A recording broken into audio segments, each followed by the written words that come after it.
we got architecture, but that wasn't necessarily the end game of strategy. The end game of strategy is to grow the strategy practice. Welcome to the Architect My Life podcast. I'm Shlachter, your host, CEO of MGS Global Group, supporting architecture and design firms. We provide BIM modeling and drafting services to overwhelmed architects and design firm owners. On my podcast, I talk to successful women firm owners and entrepreneurs to discuss their challenges, share our experiences, and above all, celebrate each other's success. My core business, MGS Global, started as a part-time gig when I was a new mom. It has now grown to a thriving business, providing architectural support to the creatives, which helps everyone maintain a healthy work-life balance. The Architect My Life podcast is where I hope you learn to achieve your goals through genuine stories and conversations with other successful women in the industry. Now let's dive into this episode. Hi everybody, our guest this week is Evelyn Lee. Evelyn Lee, FAIA, is the first ever Global Head of Workplace Strategy and Innovation at Slack Technologies. She's the founder of the Practice of Architecture and co-host of the podcast Practice Disrupted. Evelyn seamlessly integrates her business and architecture background with a qualitative and quantitative focus to build a better experience for the organization's employees, clients, and guests. Evelyn received her Bachelor of Architecture degree from Drury University, where she minored in global studies while playing on the women's soccer team. She received her Master's of Architecture degree from Southern California Institute of Architects. Evelyn also finished a dual Master's in Public Administration and Master's in Business Administration in Sustainable Management from the Presidio Graduate School. She is widely published, wrote a monthly column for Contract Magazine for over 3 years, and is a frequent contributor to Architect Magazine. Evelyn has received numerous industry awards, including the 2016 40 Under 40 Award for Building Design and Construction, and the 2014 AIA National Young Architects Award. She recently served as the first ever female treasurer to the AIA National Board in 2020 and 2021. Evelyn has over 15 years of working with individuals, organizations, and companies interested in applying design thinking to their decision-making process. I am so thrilled to talk to her today. Welcome to the show, Evelyn. This is my first question I love asking my guests. Tell us about a childhood experience, a person, or a place that influenced you to be an architect. Well, it's interesting. So when I was in middle school or just starting high school, I already knew. I was one of those silly people that knew at a very young age that I wanted to do something architecturally. I always talked about this experience in fourth grade when my teacher asked everyone to draw their dream homes. And I feel like most fourth graders tend to draw an elevation, and I started to draw and plan, right? And I put a Nintendo, like the original Nintendo, so this is dating me, game system in every single bedroom in the house. That's to the detail I was drawing down to. But I think what really, really solidified it is Los Alamos was doing this capital campaign for a brand new library because they had hired this, or they got this, world famous architects to design the space. And, I didn't really fully understand how much emotion physical space can emote out of somebody just by walking into a good space. Right. Because at that time, I wasn't very much a global traveler, and my parents weren't architects. So we never, if we traveled somewhere, we were going there for theme parks and other reasons. I would say we weren't going there to go and step into great buildings. So Antoine Predock finished the architect or our local community library, and that space, especially the second floor, which very few people outside of administrative staff tend to wander to, became the spot that I would go after school whenever I needed focus time to do studying. And it became one of my favorite spaces in Los Alamos. So that was in your fourth grade? Well, no. So that was fourth grade. I knew I wanted to be an architect, but I didn't fully understand the power of architecture until middle school, high school, whenever that project was finished. But I found myself, driving to the library often to visit that space and to find quiet time and do heads down work. I never the library up to that point was just a place that you went and got books when I was very little, but not a place that I actively sought out until pre-doc finished his library. And then became a place I actively sought out. See, I always believe that experiences can really shape the future, especially when you start as a child. So I feel like you're the master of reinvention and transition. So you transitioned several times from architecture school to later on taking your MPA and MBA, and then from architecture to technology. So walk us through your decision making process or your thought process that led you to the transition, and what were the hurdles that you went through when you decided to leave the profession?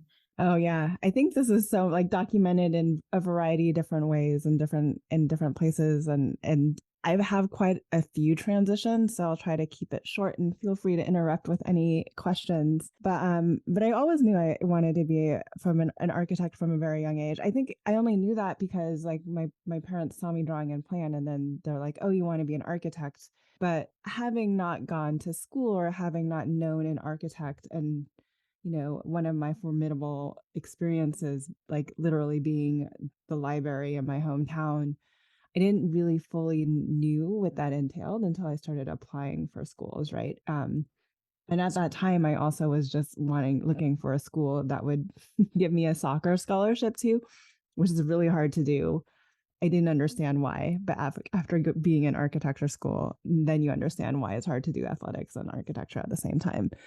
So I did. I went through school. I had a good school. They told me like all the steps that it takes to get licensed, and I was just like, oh, what did I really sign myself up for at that point? And I graduated. Well, I went to grad school. I went from Drury to SciArc.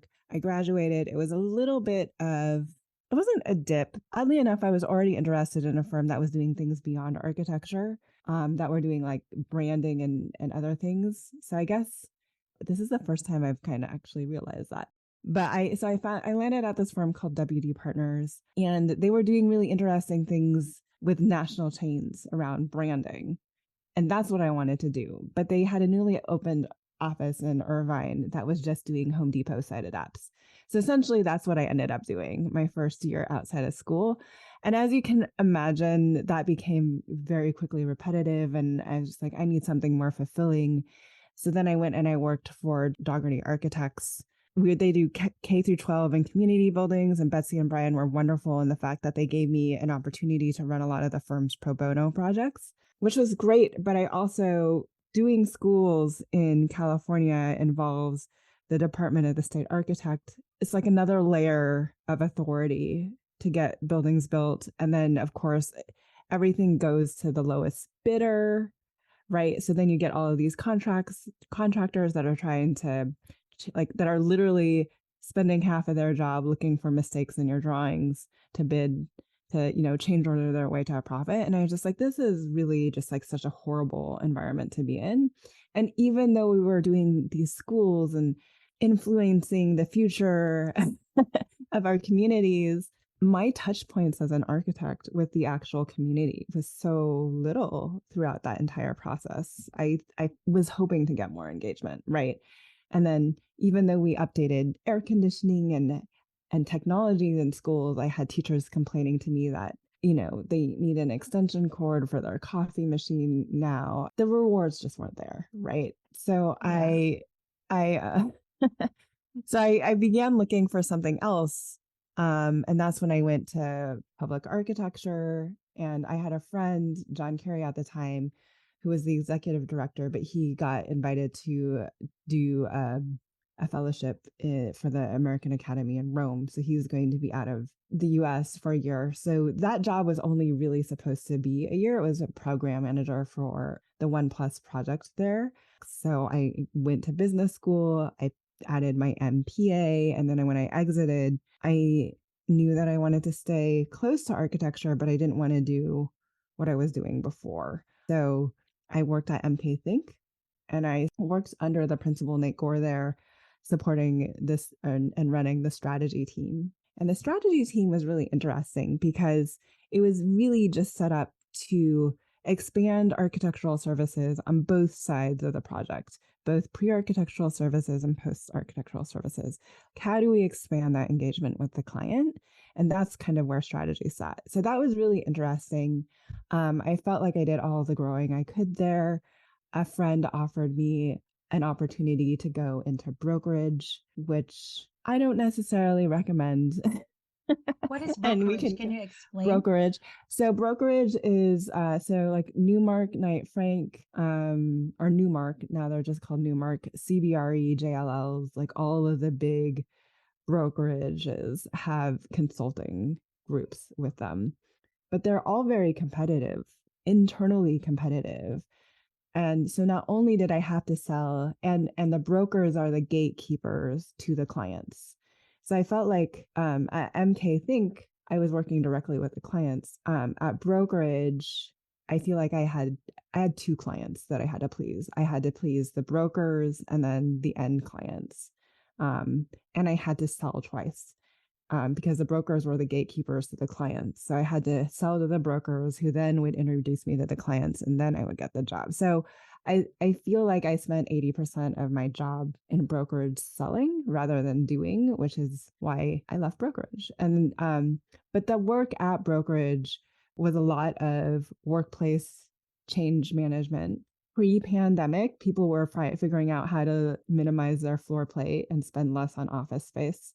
And that's ultimately where I ended up at Slack because they were looking for somebody to help standardize design guidelines, help to standardize decision-making process around our offices. A lot of tech companies that grow so quickly, you find that the office manager becomes like the head of workplace services, becomes like the head of real estate.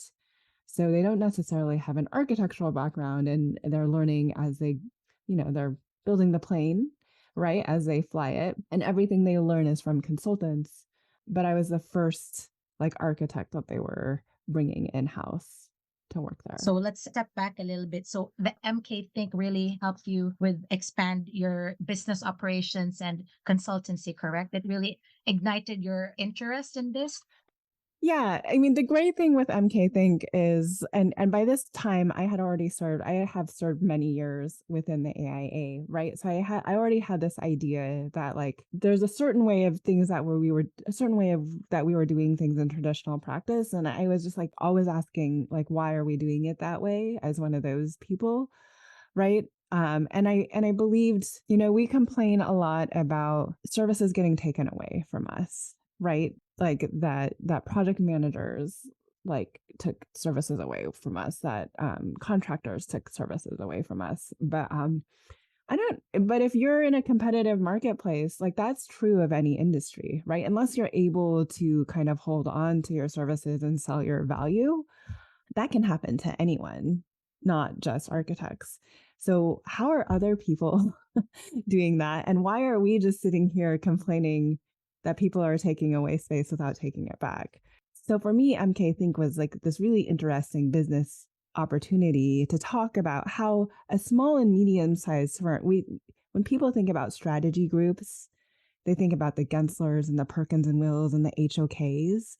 And then if you look at what they're doing within those strategy groups, a lot of them in what we call in tech is go to market strategy. Like they're not Yeah. necessarily getting paid for the strategy work, but the strategy work, or if they are, the strategy work is an entree to the architecture work. But a lot of the strategy groups at those big firms carry a lot of research and a lot of overhead. Flip it to MK Think, the strategy group was the group that was bringing in the majority of the revenue and profitability to the firm. And if we got architecture, great, but that wasn't necessarily the end game of strategy, is to get the architecture. The end game of strategy is to grow the strategy practice. So it was very much here is what other things that an architecture and design firm could be doing to stay relevant and take back some of that space that we always complain about having lost. Is yeah. So is this how practice of architecture was born?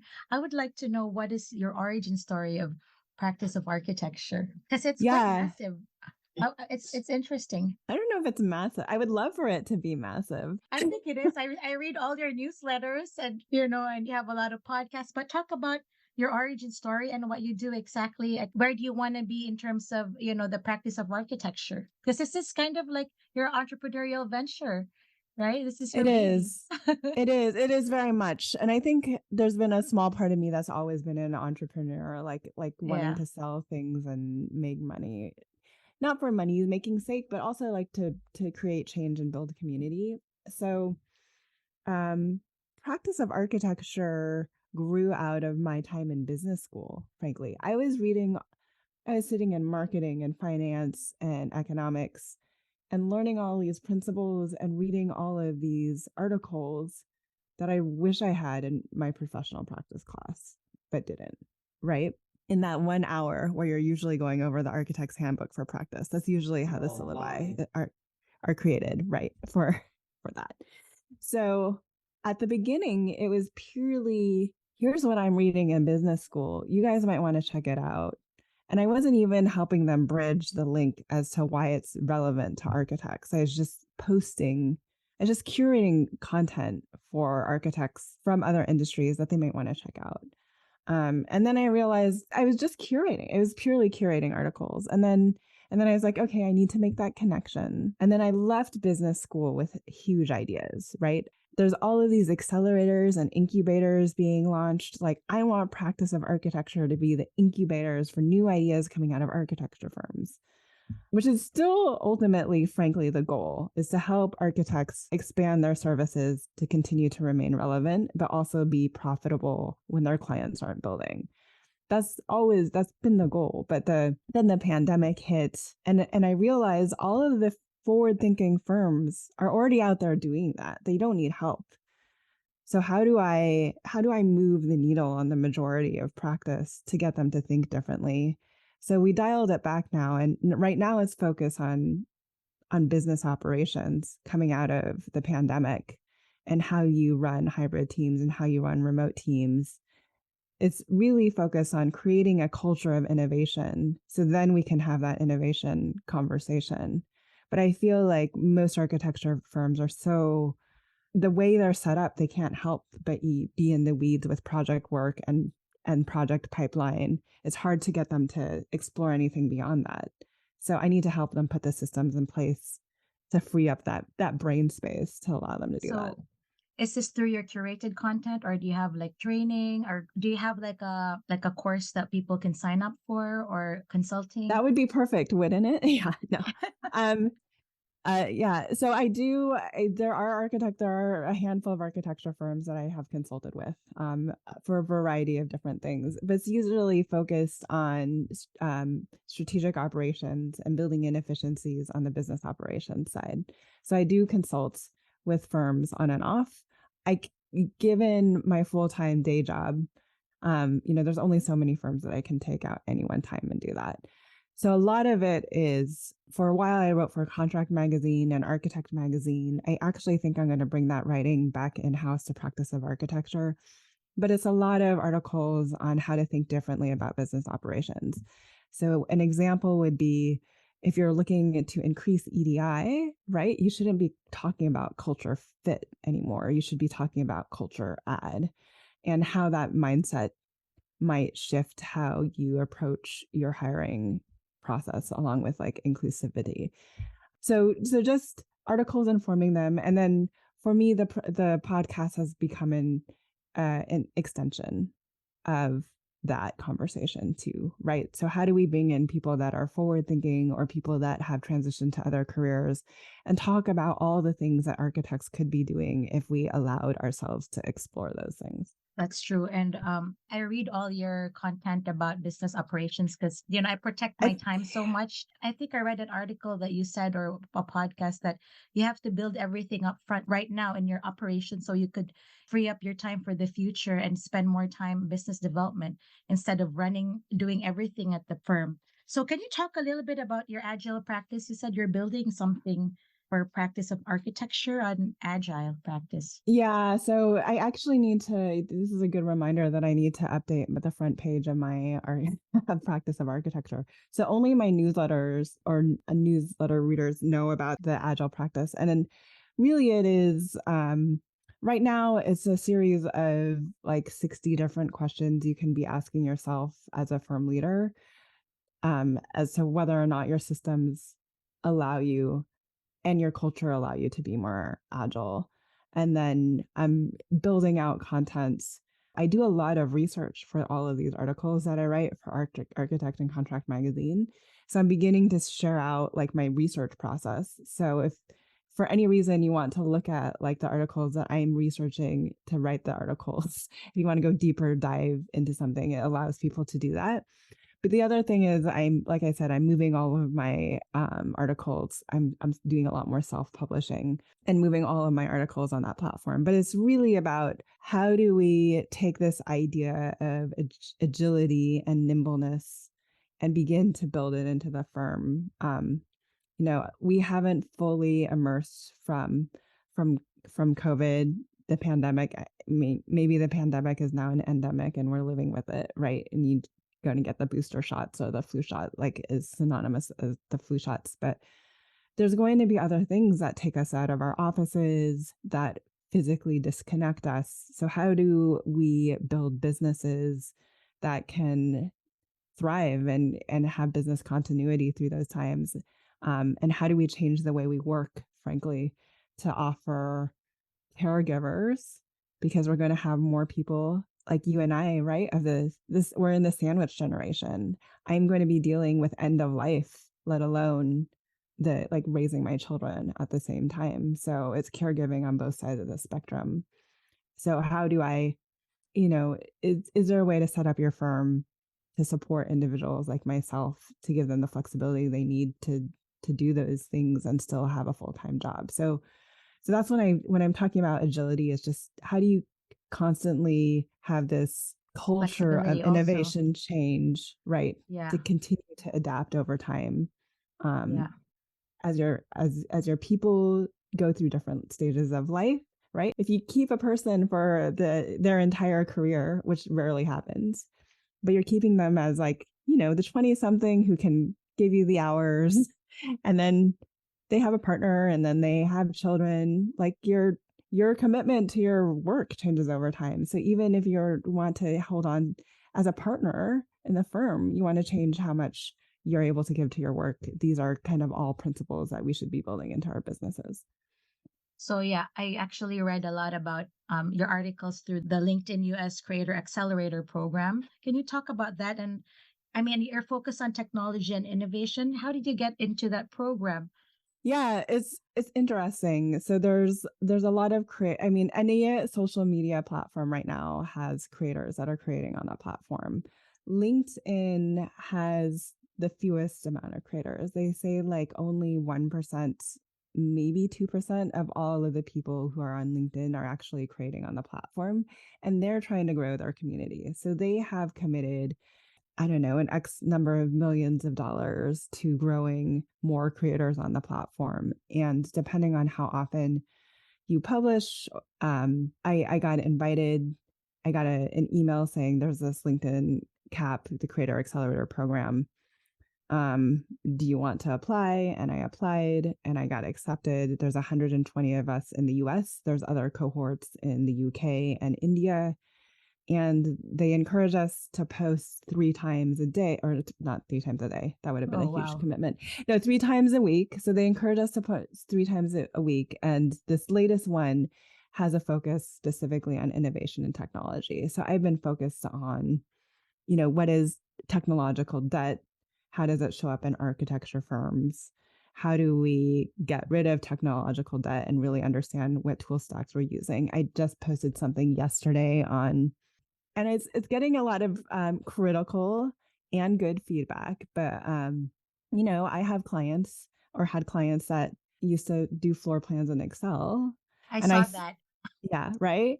And sure, they're using the tools they have, and I think we do that a lot to her. Like as architects, we would never use like Excel to do a floor plan. But I think that same principle applies to some of the other tools that we're trying to use, right? That a flip of that is I think we use Excel to manage too much of our business sometimes, right? And that Yeah. actually decreases productivity. So an example I gave in one of my articles was you said enter all of my timesheets in Excel, right? And then the business our bookkeeper would have to take all those timesheets and she'd literally copy and paste it into like a project dashboard that they've all developed in Excel. And then by the time my project managers saw my timesheet, that data was a week old, right?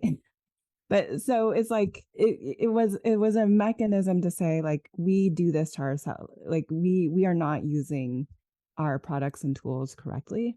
So is that You'll what love technical debt this. means? Yeah. Can you tell me? I read the article. I know what it is, but can you explain what technical debt is to our listeners? Yeah, you'll appreciate this, Aya, just because of what the MGS Global Group does. But like, if you have Revit or BIM and you are only using it as CAD, then the technical debt that you have is how you're not either fully utilizing the software to your benefit because you're paying a lot more than what you're using it for. So that's like one example of a technical debt. Another example of technical debt is so that's what you're paying too much and using too little. Another example is of I'm all in all these forums and architects want that one thing that can do it all. They want the one tool that is a good CRM, that is a good project manager, that does accounting, that tracks time and does resource management and stuff like that. Um, but if you look at a core, at what a CRM, a contact resource management software does, you don't want an expert who's working on CRM to be the same people that are building out the project management tool. It's hard to do it all well, right? So in that sense, I feel like we're not spending enough money on programs that can actually streamline productivity and increase communications. So technical debt goes both ways, and in that sense, you're gaining an accumulation of time. It's like because you're spending extra time on these processes that could be streamlined if you invested more in technology. So it's either a time sink or a money sink. And it's called debt because it compounds over time as as your projects get more complex, but you don't understand the complexity of the software that you're using to solve those solutions, or as you invest or as you scale your firm and you have to spend more time copying and pasting timesheets in, it doesn't Evelyn, I think scale, right? you and I can geek out on all this because I have like five different types of software Yeah. that I've researched that I'm using, and it's always changing depending on the size of the team so that everyone can work efficiently and not use just Excel for everything. So I completely understand. Yeah. So anyways, I probably have like gone on my soapbox for technical debt, but and frankly, it's not something that just architecture firms struggle with. Salesforce struggles with technical debt.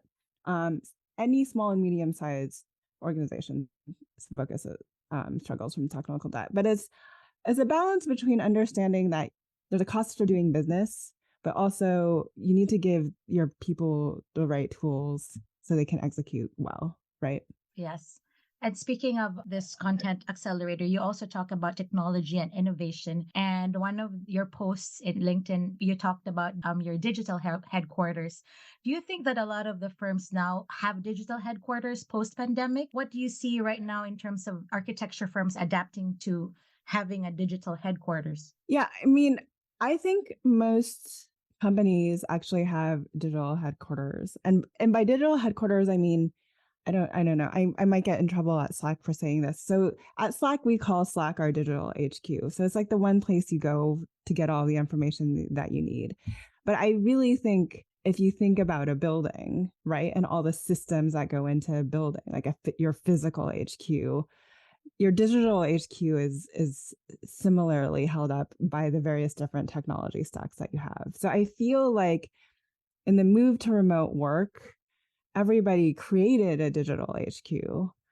Anyone can build a building of a certain, like, anyone can occupy a building and call it an HQ. But that doesn't mean it's like finely tuned for productivity, right? Yeah. So there's a lot Yeah. of people out there that adopted Teams. I forgive you. I understand that you are already paying for like the Microsoft suite and Teams is free. So that's another, we want the free thing, but that's fine. But so a lot of We use architecture, Slack. yeah. Thank you, Aya. No, but a lot of architecture firms like adopted Teams, but then they didn't set up protocols for how they communicate, right? So I always talk to a lot of middle managers that are like, if I talk to this partner, I need to text them. If I talk to this partner, I need to email them. If I talk to this partner, they're actually using Teams. So unless you're using your products consistently, then you're not getting the most out of your digital HQ. Right. That's true. Wow. Evelyn, I feel like we need another episode on just digital headquarters and technical debt, a separate one. Um, how did you get involved in the AIA, Evelyn? Because you were the Um, first woman treasurer, right? For national. yeah, I was. Yeah. I had a very long service in the AIA. I had a wonderful AIAS chapter in my undergrad, Mhm. and I was involved in that. I was never in leadership. I was like head of communications at one point, but that's like I wasn't quote like a president of my local AIAS chapter or anything. But as soon as I got out of school, I knew that I needed to seek out an IDP mentor. Now it's AXP, right? And it's better for that mentor for me to be outside of my firm. So having had such a great AIAS experience, I went to my local AIA chapter, right? And one thing leads to another. No, we don't have that program, but if you would like to set up that program, you're welcome to set up that program and run with it. So, um, I actually declined that. I was like, can you just put me in touch with somebody who would be willing to be my mentor? And they offered that. But that person happened to be highly involved in the AIA California board. And they asked me to come back and run for a position. And that was, I feel like that's how a lot of people get tapped into leadership at the AIA board, right? It's because somebody else asked you to join and participate. And someone else believed in you. So somebody else believed in me. But that's pretty awesome. And I know you're a catalyst for change and you talk about, strengthening the business of architecture and empowering small firm architects as well. I have a question. Being a catalyst for change, I know you do your own thing in practice of architecture, but what do you think of the areas of AIA might be improved to help their members? Yeah. And so I ran for president last year, and one of the things that I was pretty adamant about, and truth be told, I work at I work at Slack. I'm not saying the AIA needs to run on Slack, but we're in the process of onboarding Salesforce onto Slack. It's as large as the AIA. It's 90,000 people broadly, but we are helping one another work better in distributed teams. So the AIA has this wonderful membership of nearly 90,000 members globally. And I think we interact very well at our local level or at our state level or at our national level, but they're very much siloed, right? And a COTE committee in San Francisco doesn't really always know what the COTE committee in AIADC is doing. So, how do we begin to knock down those silos and knowledge share more quickly? I see a lot of reinvention of the wheel happening in the AIA, right? Like everyone has spun up these technology and practice groups, but none of the individual component technology and practice groups are talking to one another. So I feel like a tool that would allow us to share our knowledge more freely would be helpful to supporting not only our education. Well, it would save time because we're not constantly reinventing the wheel, but it would better connect all of our members globally, and I think it would move the profession forward more quickly. The other thing I think the AIA does really well is we have national puts out a ton of tremendous resources and studies, but I don't feel like a lot of our members fully utilize all the resources that we put out. Like there's a great study that came out in December about the elephant in the well-designed room by UC Mhm. Hastings. And, you know, this is a study that we contracted an outside the Center of Work-Life Law to put together. It has some amazing takeaways on what you can do in your firm to begin to talk about the elephant in the well-designed room. But you know, I don't know how many members knows that exists or how many members even know the various different handbooks. You know, there's all of these resources that we've put out there around like how to commit to the 2030 commitment, right? Yeah. But it's a lot, some of these Yeah. resources. So is there a mechanism that is there a way to onboard our members to these resources in a way that kind of holds their hand and helps them step through the process rather than just like throwing these 100-page reports on them and say like, So okay, so really now digest unite and implement. everyone. So we're on the same page, right? With all the chapters all over the country and also globally. Because you're right, everything is a little fragmented and very regionalized, but it's Mhm. not nationalized. But I know we're running out of time, but this is like also one of my favorite things to ask. Who is Evelyn outside of architecture? What do you do for fun when you need to relax? Do you have any hobbies? Oh, yeah. I used to love to play soccer until I have kids. Now I take the kids to their soccer game. Oh, Yeah, I think, you know, my daughter and my son, they love snuggles right now, right? They're 5 and 7. So I spend a lot of my time enjoying snuggles because I know that will eventually go away and they'll eventually outgrow it. So definitely the mom thing. And then I feel like the only reason why I'm on Facebook these days are for community groups, but there's a La Marinda Asian Moms group, for instance. oh, And we're going to do a girls' night out this evening in Oakland. So I'm gonna go hang out with some other La Marinda Asian moms, and do a girls' night. So I don't know. The podcast is fun. Like I don't know about you, but these type of conversations are fun. So maybe other people consider the podcast work, and some amount of work goes into that. But you know, and I I see because also I consider work that a lot like and I love my like I know weekends if I you can love what catch you up. do, Yeah, yeah, exactly. it becomes a part of who you are holistically, I think. But yeah, outside I'm just a mom and a great, hopefully wife and partner. You know, we have an au pair now, so my husband and I do date nights once a week during middle of the week. Oh, good for you. I'm gonna tell my husband to take me out once a week. That's been like really great to grow the relationship. And then like once a quarter we try to do an overnight stay somewhere together, and the kids have time with their old nanny at that time. So Yeah. it's really reconnecting with family roots, I think, um outside outside of work.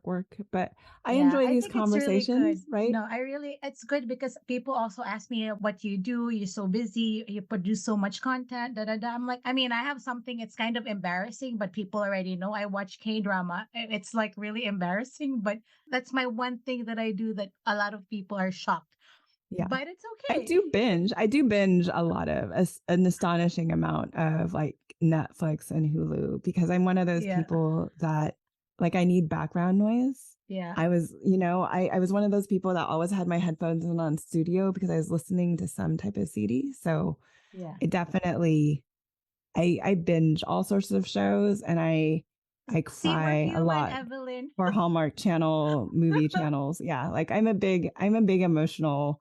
It doesn't take a lot to like for a movie to get a tear to run down my face. Yeah. Yeah. So, That thanks for sharing, Evelyn. So my last question is, what is next for Evelyn Lee? well, I have this, you know, the position at Slack is 2 months new, right? Really, like being fully ingrained into it. So most people are surprised to hear that we're learning like everyone else that we weren't remote pre-pandemic. We were only 2% remote pre-pandemic. So that's going to be a heavy lift, like change management and operations change, process and policy changes, and understanding what does the future of our offices look like. So that's big for me. Um, I am going to keep growing Practice of Architecture, the Agile Practice Resource Guide. There are courses coming soon in the future. So thank you for kind of prompting that earlier in the episode. Courses and also templates. I'm focused on building out a lot of templates on Notion for small and medium-sized design firms that don't have time to build out these business operations themselves. So I'm trying to help the small guys. Great. Thank you so much, Evelyn. I'll drop everything in the show notes. I really enjoyed our conversation. Yeah, thanks so much, Aya. That was Evelyn Lee of Practice of Architecture. Thanks for listening to this episode of Architect My Life, a podcast brought to you by the MGS Global Group. I hope you enjoyed the episode. If you would like to add to the conversation through your own experiences, I encourage you to be a guest on one of our upcoming episodes. Visit architectmylife.com/apply to learn how. I firmly believe that a strong community drives change and fosters success. If you'd like to be part of this community, join the All-Female Architect My Life Facebook group. Please take a moment to review us on Apple Podcasts and Spotify or wherever you listen to your podcasts. We'd love to hear from you. Be sure to follow me on Instagram at aya_architectmylife and Architect My Life Podcast. Thanks again for listening. I'm Aya Shlachter. Until next time.